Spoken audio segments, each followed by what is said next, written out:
نعرہ رسالت کیجیے. نعرہ تکبیر، نعرہ رسالت، نعرہ رسالت، نعرہ رسالت، نعرہ حیدری. یہ بھی چھوٹ گیا. یہ کچھ خوش قسمت ناظرین بچے ہیں جن کو تعمیر ادب میں بتایا گیا بھی یہ تیسرا نعرہ یاد ہے. اب کوئی کہتے ہیں تیسرا یہ نہیں ہے چوتھا ہے، کوئی کچھ کہہ رہا ہے کوئی کچھ کہہ رہا ہے، خدا جانے. ہم نے کہا مفتی بدرالدین صاحب کی روح بڑی تکلیف میں ہوگی. ہم نے تو تعمیر ادب میں ہی سکھا دیا تھا کہ پہلے نعرہ تکبیر پھر نعرہ رسالت پھر نعرہ حیدری، لیکن خدا جانے کیا ہو گیا. اب اس سے بڑا حوالہ میں کیا دوں.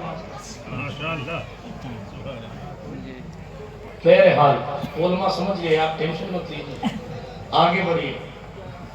لیکن نعرہ حیدری بھی لگایا کیجیے. معلوم کیوں لگایا کیجیے؟ اس کی وجہ کیا ہے؟ ہمارے اور آپ کے رسول نے فرمایا تھا صلی اللہ علیہ وآلہ وسلم زینوا مجالسکم بذکر علی. علی کے ذکر سے مزین کر لیا. آج بھی جب خطیب صاحب سے مجمع نہیں سمجھتا یا ناظم صاحب سے نہیں سمجھتا یا نعت خواں صاحب سے نہیں سمجھتا تو آج بھی حضرت علی اصغر یاد آتے ہیں. آج بھی کربلا والے یاد آتے، آج بھی مولا کائنات یاد آتے. کیوں مولا کائنات کی یاد آتی؟ کیوں؟ اس لیے یاد آتی ہے. میں نہیں کہتا، حدیث شریف ہے، صحابہ کی جماعت کہتی ہے حضور کو جلال آ جائے تو اس جلال کو ٹھنڈا کرنے والا کوئی نہ تھا. صدیق اکبر جیسے لوگ بھی علی تلاش کر کے لاتے تھے تاکہ جلال مصطفیٰ کو علی کی مسکراہٹ سے ٹھنڈا کرے. اسی لیے حضور نے فرمایا کیا کہنے ماشاءاللہ اپنی محفلوں کو علی کے ذکر سے مزین کیا. اور علی کا ذکر گناہوں کو ایسے کھاتا ہے جیسے آگ لکڑیوں کو کھاتی ہے. برادران ملت اسلامیہ، تو عرض یہ کر رہا تھا ہم اللہ والوں کے یہاں جاتے کون؟ انٹرنیٹ پر کوئی دکان لے کر انجینئر صاحب بیٹھے ہوں یا جناب والا پروفیسر صاحب بیٹھے ہوں، آپ سے وہ پوچھیں کہ یہ بتائیں کیوں جاتے ہیں اللہ والوں کے یہاں؟ کیا ملتا ہے؟ فائدہ کیا ہے؟ کیوں اتنا خرچہ کرتے ہو؟ کیوں مناتے ہو؟ کیوں ان کے نام کا نعرہ لگاتے ہو؟ کیوں ان کے نام کا لنگر بناتے ہو؟ کیوں ان سے محبتوں کا اظہار کرتے ہو؟ کیوں ان کے نام پر اپنے بچوں کا نام رکھتے ہو؟ آخر کیوں ان سے عقیدتیں وابستہ رکھتے ہو؟ تو قرآن کے انداز میں جواب دیجئے گا. قرآن نے کہا الاخلاء، گہرے سے گہرے دوست. خلیل کی جمع اخلاء، گہرے دوست. یومئذ بعضهم لبعض عدو، اس دن ایک دوسرے کے دشمن ہو جائیں گے. یہ قیامت کی بات کی. ایک دن ایسا آئے گا، توجہ سے سنیے گا غور سے، ایک دن ایسا آئے گا اس دن گہرے دوست ایک دوسرے کے دشمن ہو جائیں گے. فرضی دوستوں کی بات نہیں کی. قرآن نے لفظ دوست کے لیے کسی اور لفظ کا انتخاب نہیں کیا. دوست کے لیے ساتھی نہیں کہا، صدیق نہیں کہا، خلیل کا گہرا دوست. قیامت کے دن وہ گہرا دوست صرف ساتھ نہیں چھوڑے گا، دشمن ہو جائے گا. ساتھ چھوڑنا اور خلاف کھڑے ہونا اور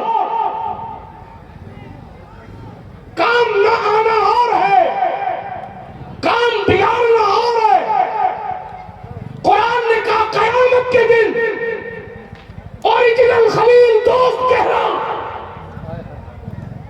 تمہارے خلاف کھڑا ہو جائے. اور ہمیں قیامت کے دن کی فکر نہیں. ان سڑک چھاپ دوستوں کے چکر میں نمازیں چھوڑ رہے ہیں.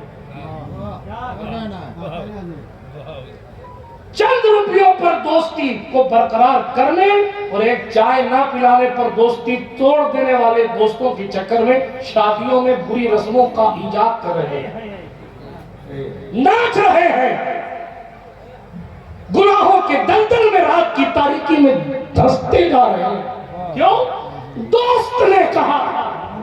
اور اب تو دوستی یہاں تک گئی کہ دوست کے لیے تو 20-50 کلومیٹر تک جانا آسان ہو گیا کہ دوست کے ساتھ گیا تھا، دعوت میں گیا تھا، گھومنے گیا تھا، بال کٹانے گیا تھا، ہین ہان کرنے گیا تھا، اور ماں دوا کی پرچی لے کر کھڑی ہے، بیٹا میری دوا لے آ، تو بیٹا کہتا اس مہینے تو میں لایا تھا، دوسرے بھائی سے منگوا، کیا بار بار میں لے کے آؤں؟ اور پھر میں تو فلاں پیر صاحب کا بڑا عقیدت مند ہوں، حضور کی جوتیاں بغل میں رکھ کے سر پہ رکھ کے چلتا ہوں۔ بے شک ہر پیر جو سچا ہے وہ قابل قدر ہے، واجب الاحترام ہے، لیکن ماں سے بڑا اس کا مرتبہ کیسے ہو جائے؟ ماں سے بڑا مرتبہ کیسے ہو جائے؟ مگر پیر صاحب کے لیے 4 روپیہ بھی خرچ کر رہے ہیں، مولوی صاحب، مقدر صاحب، ہمارے جیسوں کے لیے ہمارے جوتے بھی اٹھا رہے ہیں۔ میں اپنی بات کر رہا ہوں، دوسرے نیک لوگوں کی بات نہیں کر رہا۔ جوتے بھی اٹھا رہے ہیں، جناب والا احترام بھی کر رہے ہیں، قدم بوسی بھی ہو رہی، دست بوسی بھی ہو رہی، اور باپ کی خیریت نہیں پوچھی جا رہی ہے۔ کیا یہ غریب نواز کا طریقہ تھا؟ حضرت مخدوم پاک کا ایسا طریقہ تھا؟ معاذ اللہ، کسی ولی کا ایسا طریقہ تھا؟ نہیں تھا۔ یہ مغرب کی تہذیب آپ نے امپورٹ کر لی ہے اور دوستوں کی اہمیت کو ماں باپ کی اہمیت سے بڑھا دیا، لہذا رسوائیاں دہلیز تک پہنچ چکی۔ ان بزرگوں کی ترقی کا راز یہ تھا، ہم تو تقریروں کی مصروفیت دکھا کر اپنے ماں باپ سے معذرت طلب کر لیتے ہیں۔ میں اپنے نفس کی بات کر رہا ہوں، وہ محبوب الہی تھے جن کا ایک ایک لمحہ عبادت میں گزرتا تھا، اور آپ کی ماں حضرت بی بی زلیخا رات کی تاریکی میں اٹھی، صرف 5 سال کی عمر تھی محبوب الہی کی جب آپ کے والد سید احمد کا انتقال ہو گیا تھا، اور 5 سال کی عمر سے ماں نے پرورش کری تھی۔ جی رات کی تاریکی میں ماں نے اٹھ کر کہا نظام الدین، ماں نے اٹھ کر کہا محمد احمد جاؤ جاؤ پانی لے آؤ۔ اللہ اکبر! آج جس طرح آسانی کے ساتھ پانی مل جاتا ہے، اس دور میں پانی نہیں ملتا تھا۔ حضرت محبوب الہی کو کنویں پہ جانا تھا، کنویں سے جا کر ڈول سے پانی نکالنا تھا، اور ڈول سے پانی نکال کر پھر ماں کی خدمت میں لے کر آنا تھا۔ اللہ اکبر! رات کی تاریکی میں ماں نے کہا، حضرت سرکار محبوب الہی جب تک پانی لے کر آئے، ماں سو چکی تھی۔ یہ نہیں کہا سرانے گلاس رکھ دیا میں ذکر اللہ میں ڈوبتا ہوں، یہ نہیں کہا میں نفل پڑھ لیتا ہوں جب تک میری ماں جاگتی ہے تب تک میں نفل پڑھ لیتا ہوں، نہیں، پانی لے کر وہیں کھڑے رہے، پانی لے کر وہیں کھڑے رہے۔ جب ماں اٹھی تو دیکھا شہزادہ پانی لے کر کھڑا، بیٹا سوئے نہیں؟ نہیں امی سویا نہیں۔ کہا کیوں نہیں سوئے؟ کہا ابھی تو پانی مانگ لیتی تو پھر اس لیے تیری فرما برداری میں کھڑا تھا۔ ماں نے ہاتھ اٹھایا اور کہا میرے اللہ، میرا بیٹا میرا محبوب ہے، تو بھی اسے اپنا محبوب بنا لے۔ اسی دن سے وہ محبوب الہی ہو گئے، اسی دن سے وہ محبوب الہی ہو گئے۔ ہم تلاش کر رہے ہیں گلی گلی نگر نگر، مگر ہمیں منزل نہیں مل رہی، کیونکہ جہاں سے منزل پانا ہے، جہاں سے منزل ملنی ہے، جہاں سے ترقی ملنی ہے، جہاں سے رسوائیاں دور ہونی ہے، اللہ اکبر کبیرہ، ہم ان چوکھٹوں سے ان دہلیزوں سے دور ہوتے جا رہے ہیں۔ میرا موضوع عظمت والدین نہیں ہے، میں پھر کبھی بیان کروں گا، لیکن ابھی یہ عرض کر رہا تھا دوستی اتنی خطرناک ہوتی جا رہی ہے، باپ کا وقار مجروح ہو رہا ہے، 6 7 دوستیوں کے چکر میں ماں کی عزت جو ہے وہ بالائے طاق رکھی جا رہی ہے، سڑک چھاپ، حالانکہ کوئی دوست ہے ہی نہیں۔ کفیل عمر صاحب سے پوچھو مشکل میں کتنے لوگ کام آتے ہیں، کتنے چھوڑ دیتے ہیں۔ ہمارے جیسوں سے پوچھو، ہم بتائیں گے جناب والا دوستی کا لیول کیا ہے۔ جی مولا علی نے ایک ہی جملے میں، علماء کی توجہ چاہتا ہوں طلبہ کی، مولا علی نے ایک ہی جملے میں دوستی کا لیول سمجھایا۔ حضرت امام کائنات، امام المشارق والمغارب، مظہر العجائب والغرائب، غالب علی کل غالب، مولا المومنین، خلیفۃ المسلمین، مولا علی بن ابو طالب کرم اللہ تعالی وجہ الکریم ارشاد فرماتے ہیں جو اپنے دوست کی آخرت کی فکر کرے وہی دوست ہے۔ دوست وہی ہے جو اپنے دوست کی آخرت کی فکر کرے، وہ دوست ہے۔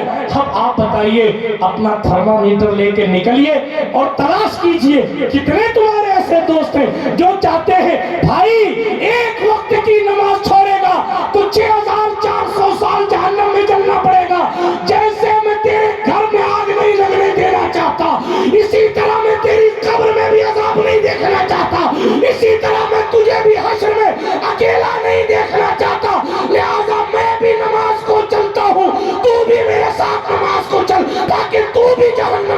سے بچا